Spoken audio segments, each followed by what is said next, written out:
My name is Ted Meyerson. I'm a volunteer with AARP Maryland.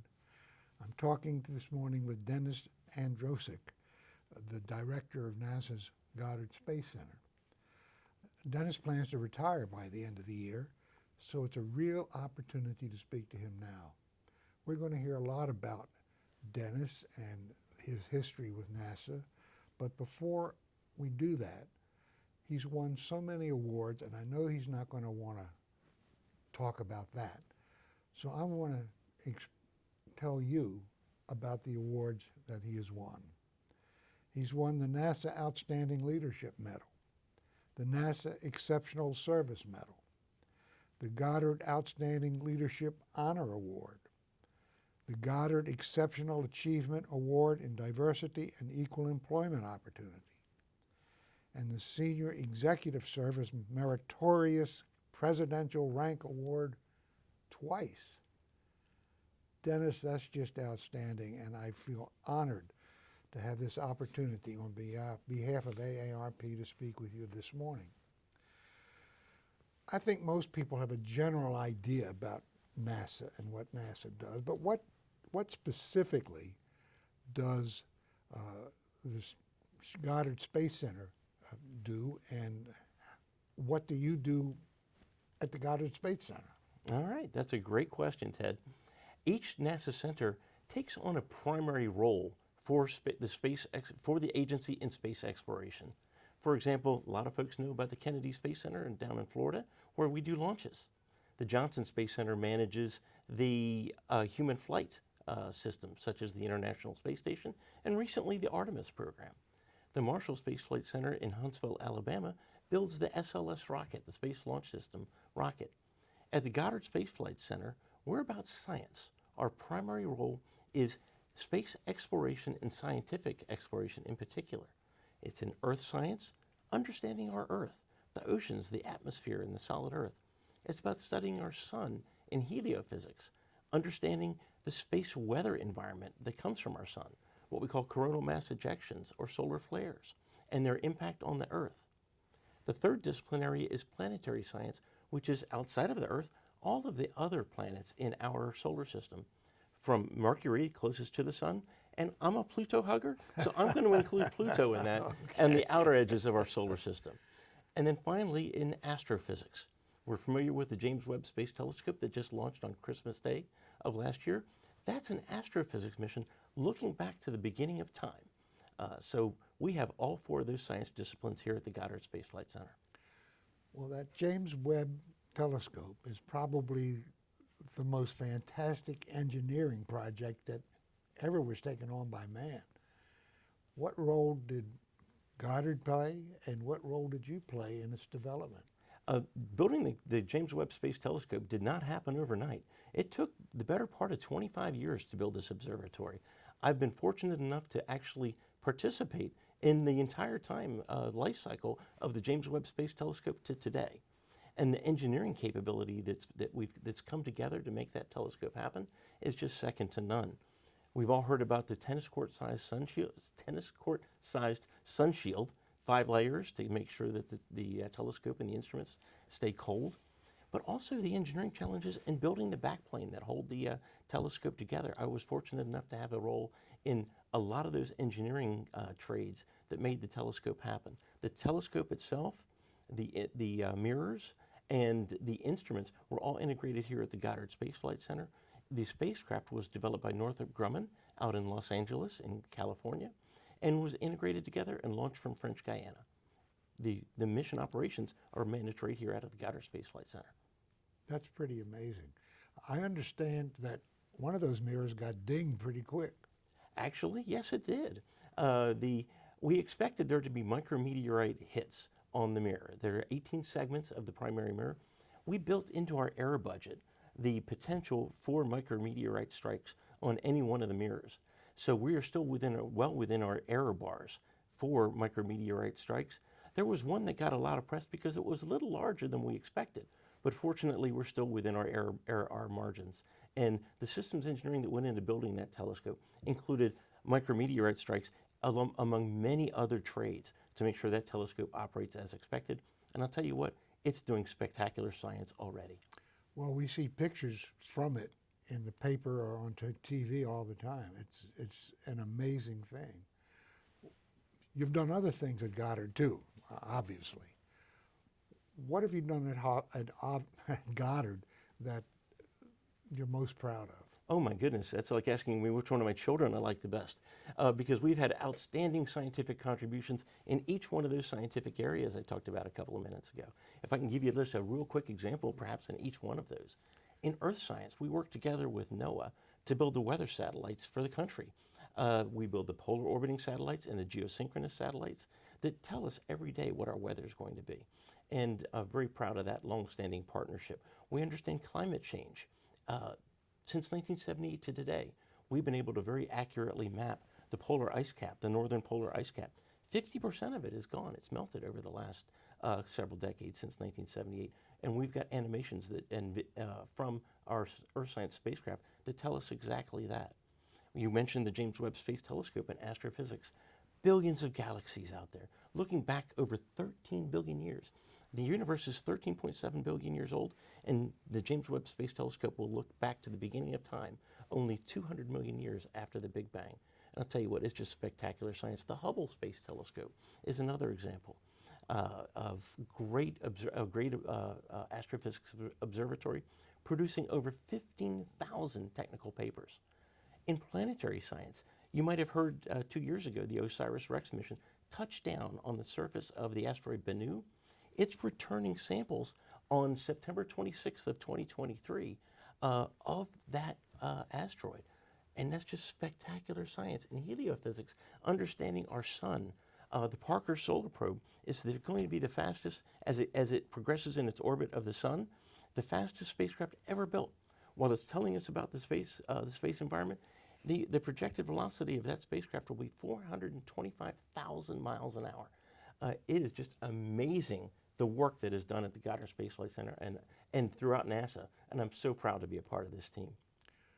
Well, one thing you didn't mention is the DART program. Yes, the DART mission, which is a NASA mission, actually built by our partners right up the road in the Applied Physics Lab in Laurel, Maryland.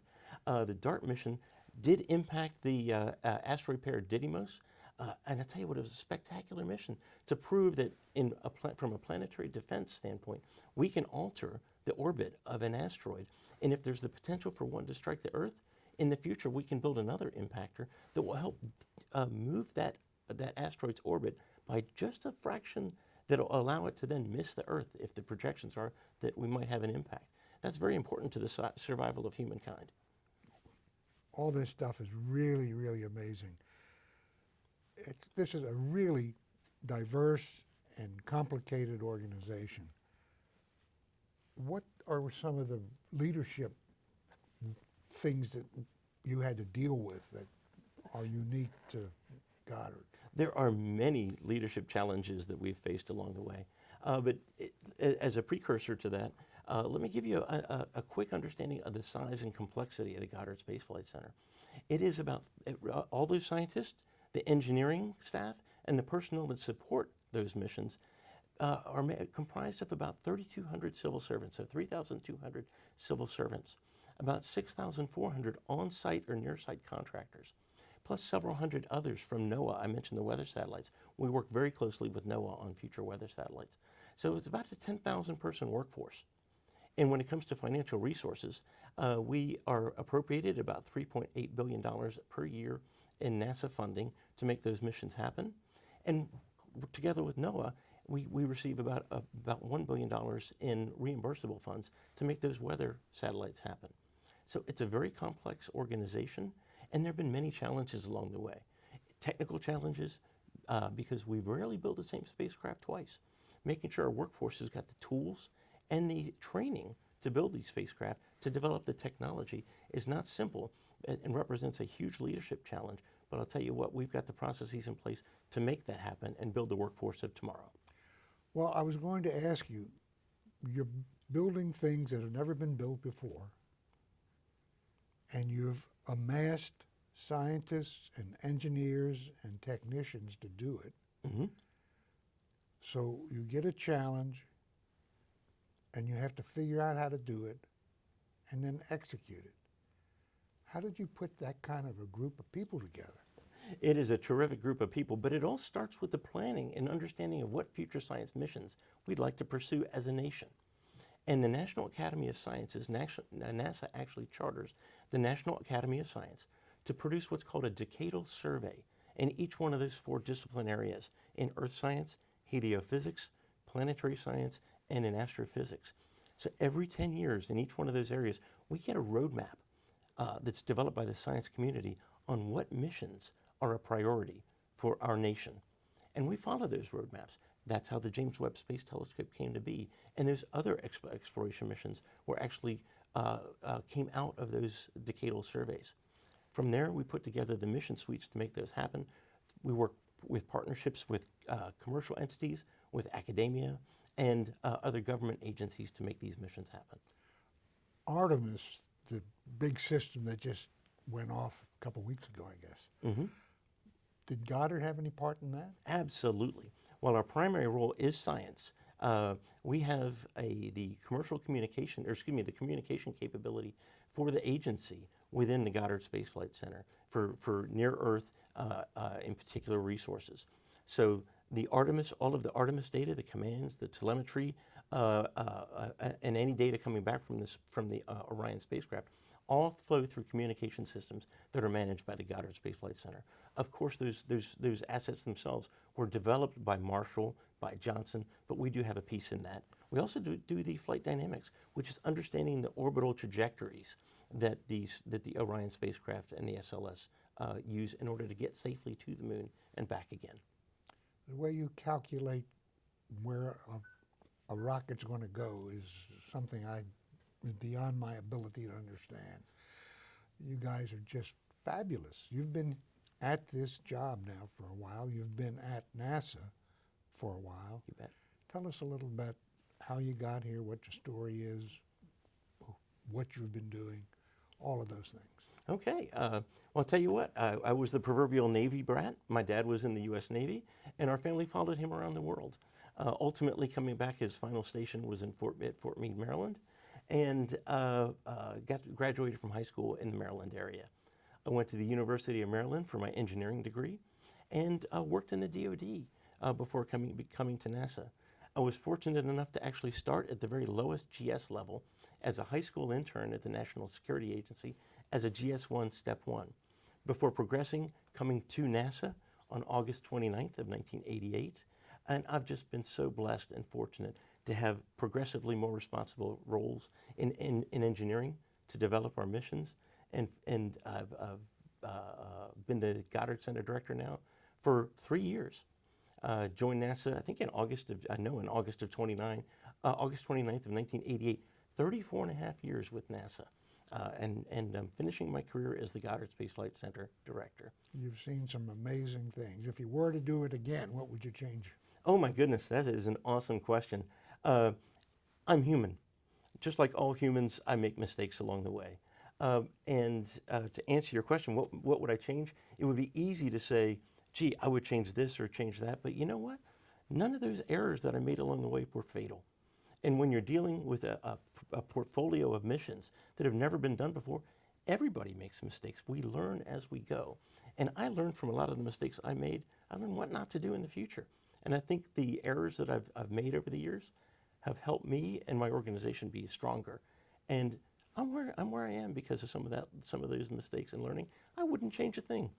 I actually am very happy with my career, and more importantly, the Goddard Space Flight Center and NASA. It's an awesome place to be. You talk about it with such enthusiasm, and I can understand why. Everybody I know has NASA in the highest, holds NASA in the highest regard. So you're going to step away, Mm-hmm. and what are you going to do? Well, I'm stepping away at an opportune time. Actually, there's always something exciting happening at NASA, always something exciting happening at the Goddard Space Flight Center. But this is a perfect time for me. We launched JWST. We've got a couple other missions that are doing extremely well. It's an awesome time for me to explore other opportunities. I look forward to someone else being able to take on the exciting roles of this position and in leading the Goddard Space Flight Center. For me personally, I'd like to spend a little bit of time with my family, before pursuing an opportunity to give back to the next generation. It'll be easy for me to say, I'm going to ride off into the sunset and play golf, but that's not my style. That's not what I enjoy out of life. I enjoy helping make missions happen, which is what I love out of my job. So in the not too distant future, I'll be looking for opportunities to give back to the next generation, to pass along some of those lessons learned to the next generation and help future missions happen. Maybe not directly from this position, but from the sidelines. Wow. Sounds like you got some good things coming. On behalf of AARP, on behalf of the nation, and probably on behalf of the world, we wish you well and Godspeed. Well, thank you very much, Ted. I really appreciate it. All right.